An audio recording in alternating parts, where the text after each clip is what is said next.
So lately I've been very distracted by politics and Trump and Hillary and Black Lives Matter and just thinking about all this different stuff, but I'm going to go back to my roots now, get back to eternal life, get back to judging people. My roommate is typically the one who makes these types of judging videos.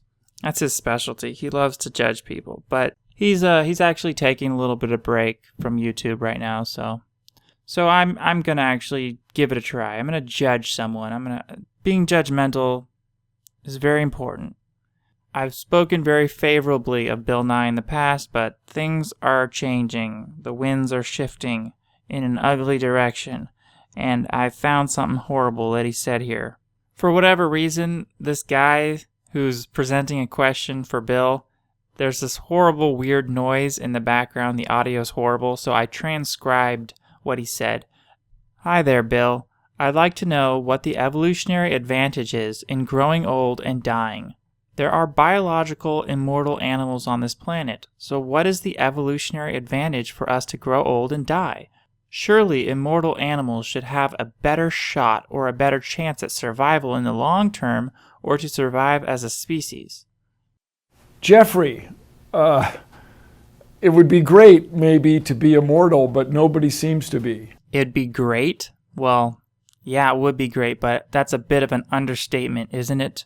It would be freaking supercalifragilisticexpialidocious.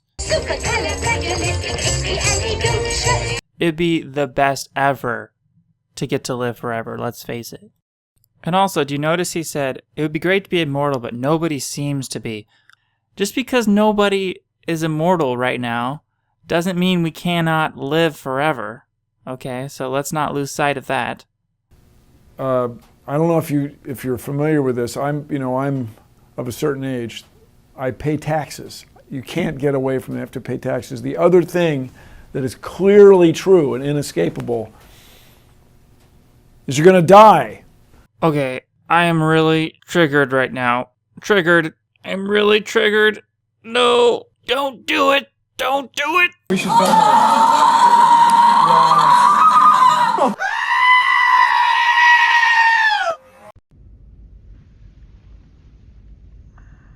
Oh gosh, if you could just see my facepalm at this moment.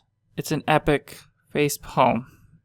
Is he claiming that death is inescapable? Yes, that's what he's claiming. You heard it. How does he know that death is inescapable? I cannot tell you guys how many times I've heard this death and taxes quote by Benjamin freaking Franklin. I hate this quote. It's a very small-minded, very closed-minded idea. Like, how do these people know that death is inevitable? Why are they claiming this? Okay, yes, from the track record, it looks like that's going to happen to all of us. But you know what? Things can change. Humanity can develop. We can develop potentially even a way to cure death. We can develop anti-aging medicine that would allow us to live indefinitely. I'm the first to admit it kind of sucks. First to admit. Kinda sucks? There's another understatement. Death doesn't just kinda suck. It is the end of your entire existence. It makes your life pointless, absurd, and essentially meaningless. As soon as you die, you lost everything you ever did in life, so it was all pointless. You don't get to... Everything is over. Forever. An eternity of nothingness. Oblivion. This is worse than... words actually cannot even describe how horrible death is. And that's why we should all be... First, we should be open to the possibility of living forever.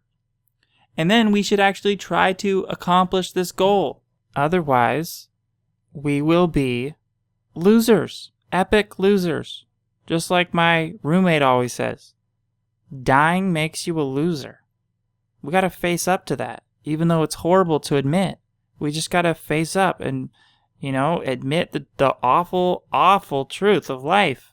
Dying makes you a loser. Can we do that? Can we just admit that to ourselves? So what it does for me is this knowledge that we're going to die.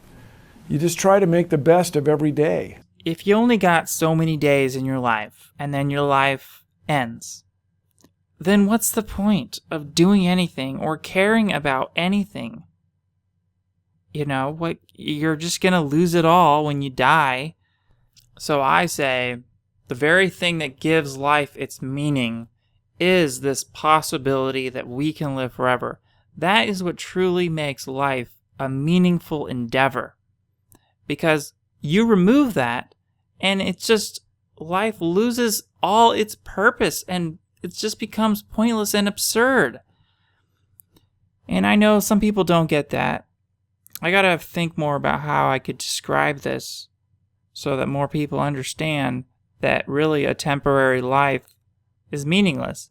I mean, I think you would come to this understanding if you just had more time to think about it. Like, just really spend a few hours reflecting on death and think about, try to envision your body rotting in the ground and try to reflect on your whole life and think, okay, if I'm going to end up rotting in the ground and nothing I ever did, I can't keep any of it. I can't keep any of my memories of any of my accomplishments. Then it was all for nothing. I mean, that's the way I think. I don't know how you would think, but I'm sure some people do feel like their life is meaningful even if they die, but I don't understand really why they feel like it's so meaningful if, I'm always looking at the end point. And if the end point is death, it just seems pointless to me. I don't know, it's just the way my mind works. I mean, there's going to be hard times, there's going to be difficult times. Almost certainly you're going to get sick from time to time because the germs and the viruses and parasites, the bacteria, they're out to get you, man.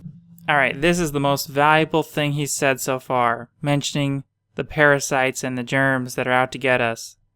Yes, this is a huge part of my strategy to live forever, is to be very, very, very careful about all the germs and parasites in this world. That's why I don't eat pork.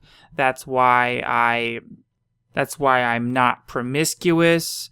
This is why I would not have anal sex. This is this kind of thing because it's very dangerous, okay? And, because you can get parasites, you can get viruses, you can get STDs, and why risk it? It's not worth risking.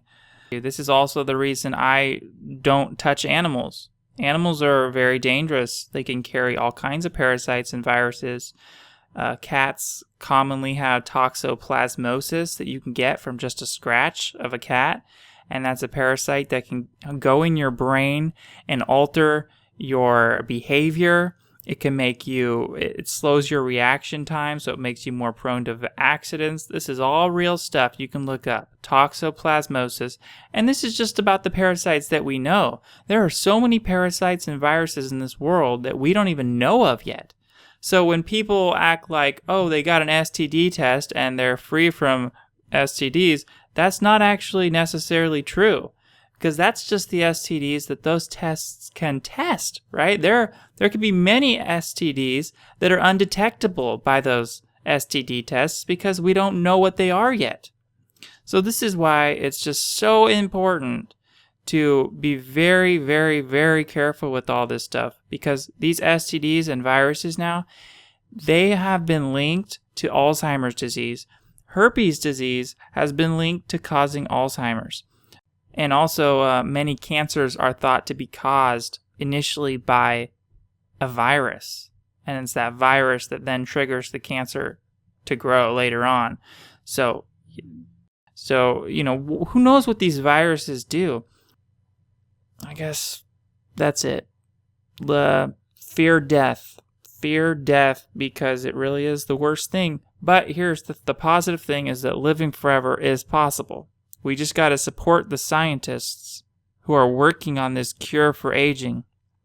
If we can cure aging, the sky's the limit. We cure aging, then we just solve all other causes of death solve every other cause of death, every little accident. We make our environment as safe as possible, basically a hazard-free environment. We live as safely as possible. There's no telling how far we could go. And yes, I truly believe that living forever, literally forever, is possible.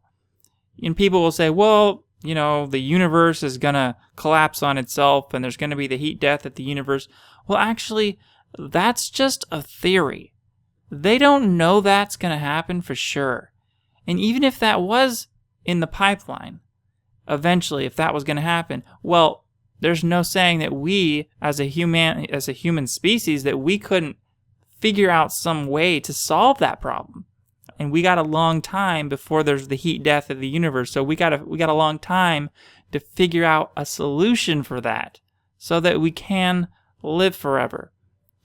So let's try our hardest. And I don't know, I just wish people like Bill Nye would be more inspirational to his audience. You know, he's got a fan base there and people are just listening to him and just buying into this garbage that we gotta die. And he's saying it's inevitable.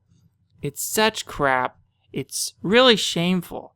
Because someone like him, you know he's gotta have heard of indefinite life extension. So why doesn't he mention that? Why doesn't he mention that as a possibility?